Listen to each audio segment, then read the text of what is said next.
花子、そろそろ風が冷たくなってきたからお家に入りましょう。今一番いいところなのでし。一番いいところ？そう、この間一緒に見た映画の真似。ああ、タイタニックね。花子も愛する人と一緒にお船に乗りたいな。だったらタイタニックじゃない方がいいわね。確かに沈んだら困るのでし。ちょうどよかった。実はね、タイタニック号のお話はもっと他にもたくさん囁かれている噂があるのよ。それを再現したらどんな話になっていたのかしら。タイタニック号の黒い噂。決して沈まぬ船、不沈船とまで謳われたタイタニック号があろうことか処女航海にして沈んでしまったのにはこんな話があったと言われています。ホワイトスターライン社社長室。だから何があっても船は出す。どうされましたか？まったくどうもこうもない。タイタニック号のボイラー室で火災が起きていると言うんだ。それはいくらなんでも出航を取りやめた方が。お前まで私に指図をするのか。どうせ燃やす燃料なんだ。燃えているものからボイラーにくべればいい話だろう。我がホワイトスターライン社でこのタイタニック号の処女航海は通常の船とは違い、まさに社運がかかったものでした。同時期に竣工された同じ型の船オリンピック号が2度も事故を起こし、どちらも非はこちら側にあるとして保険金が下りていませんでした。そのため信頼回復と資金調達の面でタイタニック号には並々ならぬ期待が寄せられていたのです。だからタイタニック号の船長は定年間近で経験豊富なスミス船長に任せ、彼に信頼を寄せる富豪も乗り合わせているという話でした。もういい。俺も一緒に乗り込んで命令する。お前も来い。すでに火災が起きている船に乗り込むのはとても勇気がいりましたが、絶対に沈まないと豪語する社長の前でノーとは言えませんでした。華やかなタイタニック号の出港とは裏腹に、内部では緊迫というより初歩的なミスが目立ちました。あれ？双眼鏡が入っているロッカーが開かない。これだけ大きな船です。通常は双眼鏡で航路を確認しなくてはならないのですが、鍵を持った人間が出港間際の配置換えで下船してしまったとのことでした。怒られるしな。目で確認すればいいや。大きな船なので相手が避けてくれるだろうという思いもあったかもしれません。出港間もなく近くを通りかかった客船とぶつかりそうになっているので、その過信も早々に打ち砕かれました。この時から船長もこの不穏な空気を感じ取っていたと思います。私がしっかり舵を取らねば。タイタニック号は決して沈んではならない物理的な理由があったからです。タイタニック号出港前。なんだこのボートの山は。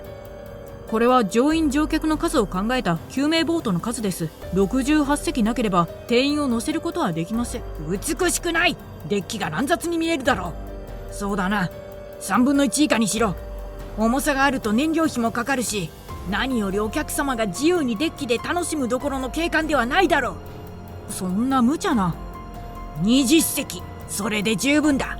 ああ、それから前日に救命ボートを扱う訓練なんてするな。演技でもない。そもそもこんなもの飾りでしかないんだからな。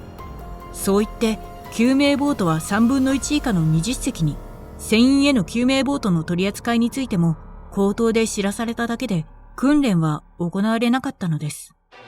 だから沈むようなことがあっては多くの命が犠牲になることが分かっていました。船長の努力もあり、その後の運航は順調にいっていたように思えたのですが、出港4日後。流氷群警戒無線だ。多いな。さすがに報告しなくては。これほど大きな船ともなると流氷程度ではびくともしません。少しくらいの氷山であっても崩していけるほどの強度もあります。しかし何度も警戒無線を受けた通信士はさすがにただごとではないと思い報告に行きました。はあ？氷山ごときなんだって言うんだ。さすがに大きな氷山であった場合、運航に支障は出ずとも振動は出てしまいます。それならこう言っておけ。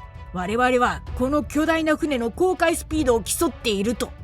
あくまで回避しないおつもりですか？さっきボイラー室から報告を受けただろう。燃えている燃料から先に汲めたら迂回していくための十分な燃料がないと。では先ほど港につけた際燃料を足していれば。火災現場に燃料を足すのか？まさか船員たちは火災の中ボイラーに燃料をくべ続けているというのですか？彼らも金で雇われているんだ。少し金額を上乗せすることは約束したよ。あなたという人は。同じ人間のやることじゃない。その場にいた誰もが同じ言葉を思い飲み込みました。それほどに彼に意見できる人間はいなかったのです。実はこの船のオーナーは巨大財閥の創始者である J.P. モルガン氏。本来なら船にも詳しい彼が乗船するはずでしたが、彼を含めた55名もの富豪が直前にキャンセルしていたのです。彼が乗っていたら社長に意見し、こんなことにはならなかったかもしれません。しかし逆に言えば、こんなことが起きることを事前に予測して乗らなかったのかもしれない。今思えばそんな気もするのです。そして6度の警戒無線を無視し続けた結果、巨大な氷山に衝突してしまいました。衝突直後、避けきれなかった。こんなに大きな氷山だとなぜ先に報告しなかった？それはその双眼鏡が。港につけた時になぜ調達しない？怒られると思って。こんな事態を未然に防げる方が重要だろう。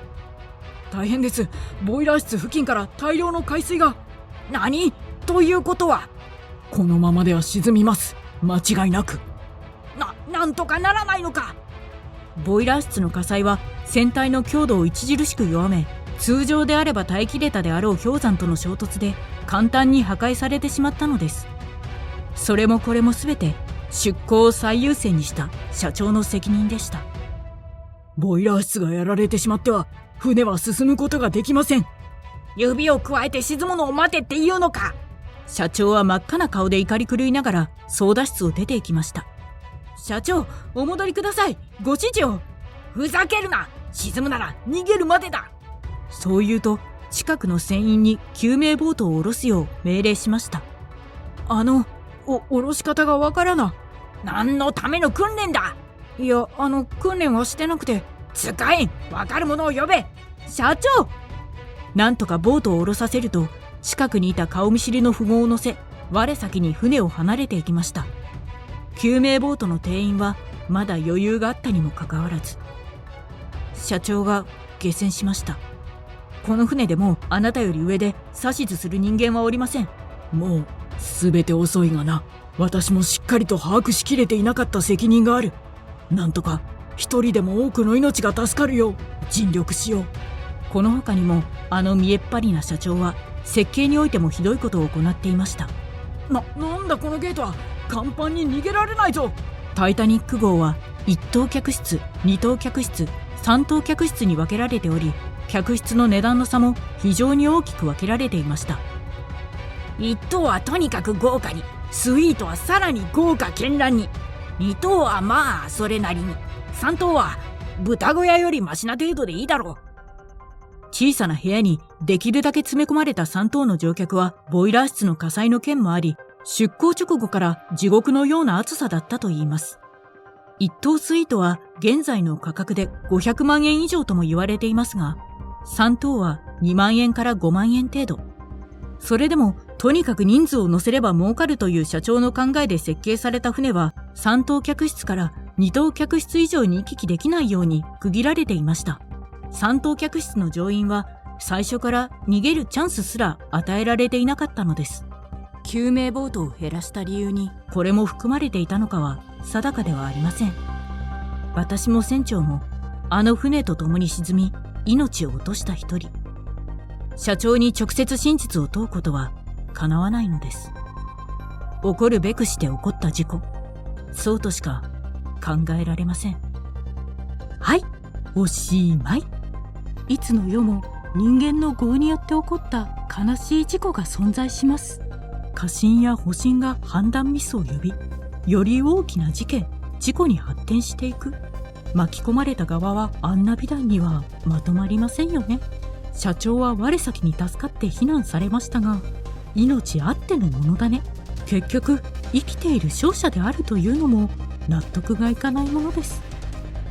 おやすみ花子。皆さんも良い悪夢を。